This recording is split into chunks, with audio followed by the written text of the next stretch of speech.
Hello everyone, good morning. Today we will start a new chapter of social and political life, chapter 2 state government. So first topic it is central and state government. Two types की government होती है, एक central government होती है, एक state government होती है. Okay, so India is a democratic country. Running a country is huge and diverse as India is not easy. India democratic country है और बहुत ज़्यादा ह्यूज और डाइवर्स कंट्री है इंडिया. सो उसको रन करना ईजी टास्क नहीं है. हमारे पास 28 स्टेट्स एंड 9 यूनियन टेरिटरीज है. More than a billion population with people belonging to various religion, caste and cultures. Billion of population है इंडिया की, जहाँ पर अलग अलग कास्ट है, अलग रिलीजन से, अलग कल्चर से. सो इंडिया डाइवर्स कंट्री है. सभी को अगर हम कंसिडर करें, उनको मैनेज करें, तो ये उसके लिए क्या चाहिए रहती है, मल्टीपल लेवल ऑफ गवर्नमेंट चाहिए रहती है. एक अकेली गवर्नमेंट पूरा इंडिया को रन नहीं कर सकती है. So we have a government at national level. It is elected in every 5 years through a nationwide general election. So हमारी गवर्नमेंट कौन सी है? नेशनल लेवल की गवर्नमेंट है, जिसको हर 5 years में इलेक्ट किया जाता है. Every state has its own government which is also elected through state assembly elections in every 5 years.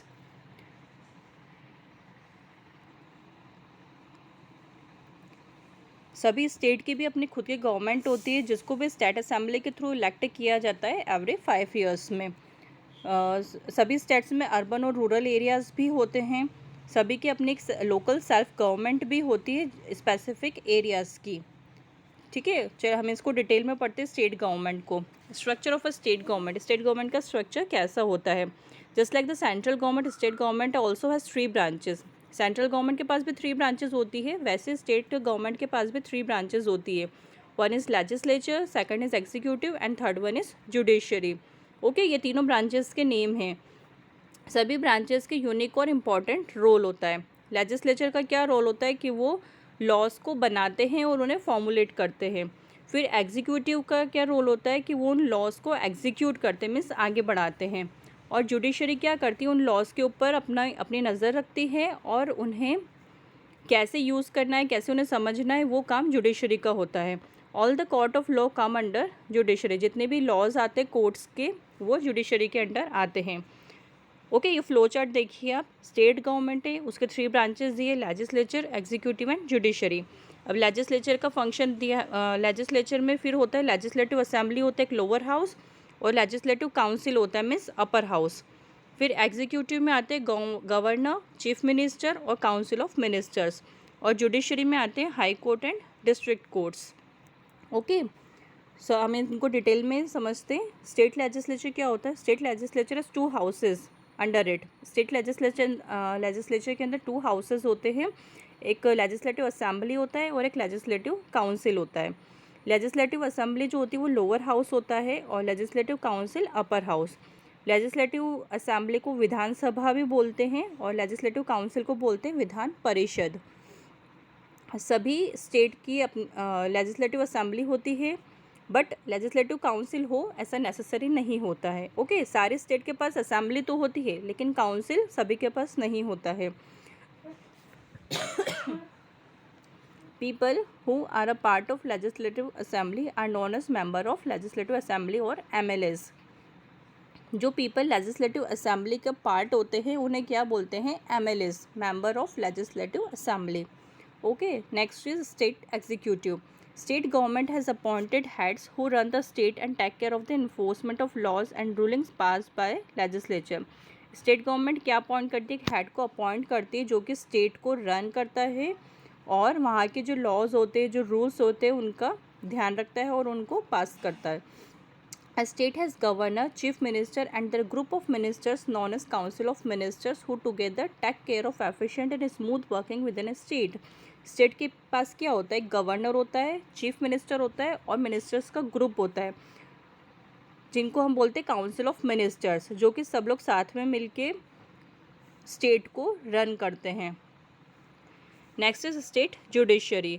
Judiciary keeps a check on the law and order within a state. Judiciary क्या करता है? जो law and order रहते हैं state के, उनको check करता है, उन्हें इंटरप्रेट करने में हेल्प करता है और लॉज को अप्लाई करता है और एग्जीक्यूट करता है जो लेजिस्लेचर बनाते हैं. And executive, it includes the court of law with in a state. Highest court of law is the high court. Okay, state में क्या होता है, जो सबसे हाई कोर्ट होता है लॉ का उसे बोलते हैं high court. There are also district courts and session courts. फिर अलग अलग डिस्ट्रिक्ट्स के डिस्ट्रिक्ट कोर्ट्स भी होते हैं और सेशन कोर्ट्स भी होते हैं। The highest court in India is, और सबसे बड़ा जो कोर्ट होता है वो होता है सुप्रीम कोर्ट। ओके, जो पूरे इंडिया का हाईएस्ट कोर्ट है वो है सुप्रीम कोर्ट।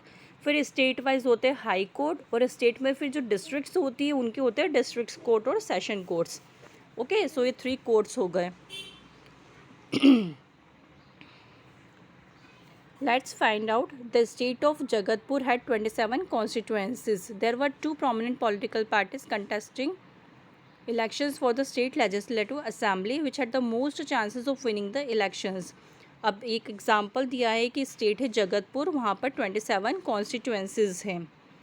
कॉन्स्टिट्यूंसीज क्या होती है? स्मॉलर रीजन्स होती है किसी भी स्टेट की, जिसको डिवाइड किया जाता है कि वहाँ पर इलेक्शंस हो लेजिस्लेचर के। ओके, स्मॉलर रीजन्स, जो अलग अलग रीजन्स होते हैं, जैसे हमारे यहाँ पे भी होते हैं, मंदसौर का अलग होता है, फिर ये सुवासरा का अलग हो गया, ऐसे ऐसे अलग अलग विधानसभा के इलेक्शंस होते हैं ना, वो होती कॉन्स्टिट्यूंसीज। तो वहाँ पर 2 प्रोमिनेंट पॉलिटिकल पार्टीज़ होती है जो इलेक्शन को फाइट करते हैं स्टेट लेजिस्लेटिव असेंबली के, which had the most chances of winning the election. They were the Indian people's party and united citizens of India. एक एग्जाम्पल दिया है, जैसे हमारे यहाँ पे बीजेपी है, कांग्रेस है, इस टाइप की पार्टीज़ होती है, तो इन्होंने एक एग्जाम्पल दिया कि 2 पार्टीज़ है, एक है Indian people's party and another one is united citizens of India. Apart from them there were 3 more small political parties contesting elections. इनके अलावा कुछ और स्मॉल पॉलिटिकल पार्टीज़ भी हैं। ये सब आपने नेम सुने होंगे। ओके, बीजेपी, कांग्रेस और समाजवादी पार्टी और इस टाइप की अलग अलग पार्टीज़ होती है। वैसे इन लोगों ने एग्जाम्पल्स एक्सप्लेन किया है। Before election all the parties had the representative ready for campaigning in their respective constituencies. Election के पहले क्या होती है, जितनी भी पार्टीज़ होती है वो अपना रिप्रेजेंटेटिव चूज़ करती है। All the parties made efforts towards making a strong and impactful presentation and campaign to win the constituencies. The people of Jagatpur also took part in election and voted for their favorite representative and political parties. Okay, जब election होते हैं तो जो people होते हैं वो लोग भी उसमें पार्ट लेते हैं और अपना वोट देते हैं अपने फेवरेट रिप्रेजेंटेटिव को। Once the elections were over, counting of votes was done to calculate which party got how many seats in legislative assembly. जब इलेक्शन हो जाते हैं उसके बाद काउंटिंग की जाती है सभी पार्टीज़ के वोट की कि किसको कितना वोट मिला है। वो काउंटिंग होती है कि कितनी सीट्स मिली है लेजिस्लेटिव असेंबली को। सो ये first the Indian people's party 1, उनको 15 कॉन्स्टिट्यूंसीज मिली। यूनाइटेड सिटीजन्स ऑफ इंडिया को 7, अदर पार्टी जो भी है 1, 2, 3 इनको 2, 1, 2 मिले। Okay, A state government is formed by the people. Every state has a legislative assembly and has elections in every 5 years. State government किससे बनती है? पीपल से बनती है, और एवरी स्टेट को लेजिस्लेटिव असेंबली होती है और वो उनका इलेक्शन होता है एवरी 5 ईयर्स में, हर 5 साल में इलेक्शन होते हैं। As India is divided into states for better governance, a state is divided into smaller regions called constituencies. जो इंडिया होती है उनमें अलग अलग स्टेट्स होती है, तो बेटर गवर्निंग करने के लिए स्टेट को फिर स्मॉलर रीजन में डिवाइड किया जाता है, जिनको हम बोलते हैं constituencies. Different representatives of different political parties stand in the elections from various constituencies. अलग अलग रिप्रेजेंटेटिव अलग अलग पॉलिटिकल पार्टीज़ के इलेक्शन में खड़े होते हैं अलग अलग कॉन्स्टिट्यूएंसीज से। People of the constituencies evaluate and vote for the most suited representative. The one who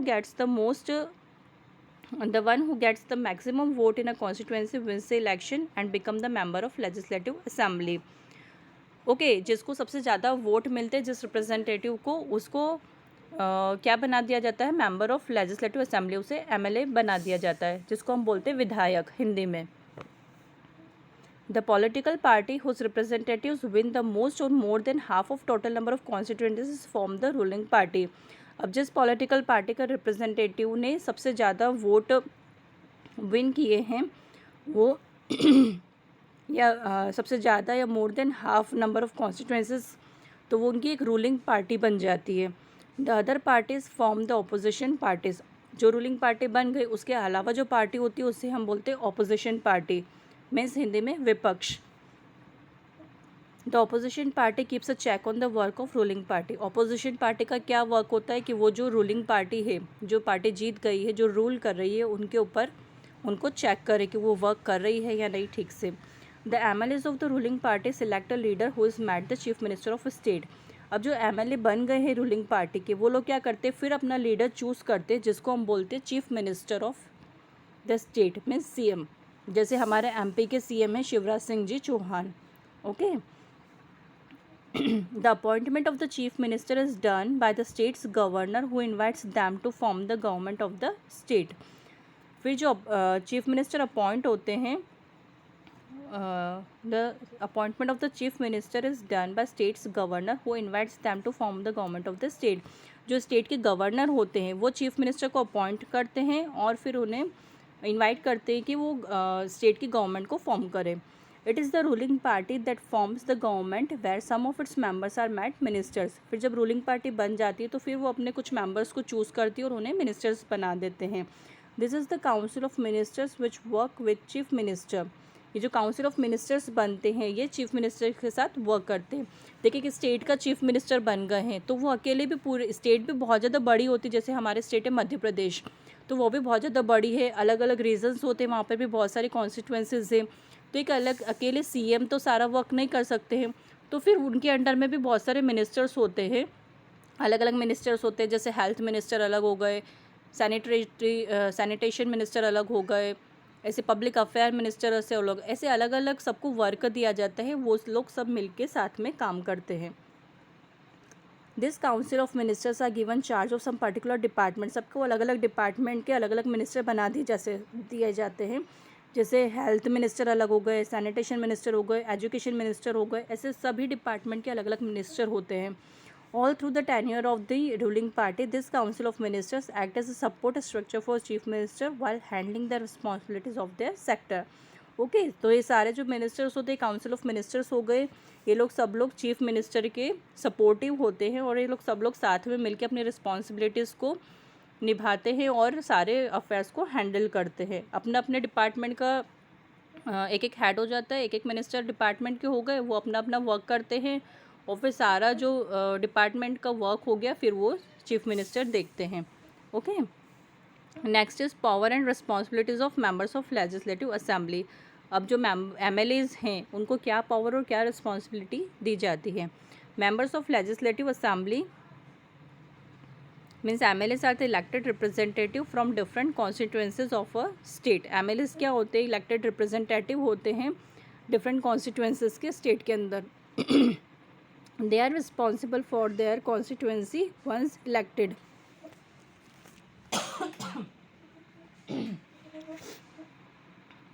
वो क्या, उनकी क्या रिस्पॉन्सिबिलिटी होती है, जो जब वो इलेक्टेड हो जाते हैं तो उनके ऊपर कॉन्स्टिट्यूएंसी की रिस्पॉन्सिबिलिटी आ जाती है। दे मे और may not be the part of ruling party. ज़रूरी नहीं है कि वो रूलिंग पार्टी के मेंबर हो। बहुत बार ऐसा भी होता है कि जो रूलिंग पार्टी हो उसके अलावा भी कोई मेंबर या एमएलए बन जाता है। जैसे कि अभी हमारी रूलिंग पार्टी कौन सी थी, बीजेपी की थी, लेकिन जो हमारे यहाँ के विधायक थे हरदीप सिंह जी डंग, वो बीजेपी के नहीं थे, वो कांग्रेस के थे। तो ज़रूरी नहीं है कि जो रूलिंग पार्टी हो उसी का एमएलए हो, वो अपोजिशन का या अदर पार्टी के भी हो सकते हैं। Okay, understood. They perform the following functions.